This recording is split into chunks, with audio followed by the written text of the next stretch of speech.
My ungrateful aunt called me a gold digger for throwing away my purity ring and marrying a rich man, so I cut her off financially.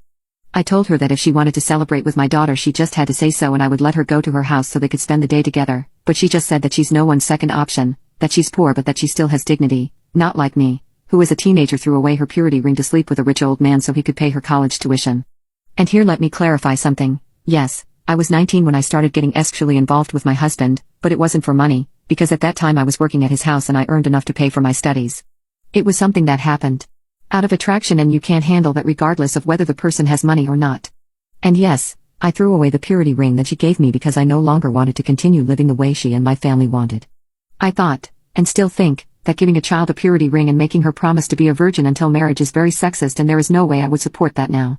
I told her to stop talking about my husband's money because I have had a well-paying job for years and I have my own money. And all she said was something like I wouldn't have that money or that job today if I hadn't spent the last 13 years sucking some rich old man's pee-pee.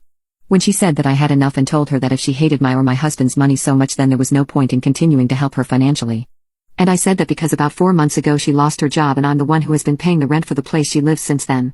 I hung up the call and I have not answered any of her calls, nor have I read all the messages she sent me. I have worked so hard for what I have today, and yes, perhaps I had a little financial help from my husband, but that didn't help me graduate with honors from college. That was my merit and no one else's, and I'm not going to let anyone, not even my family, make me believe that this is thanks to my husband.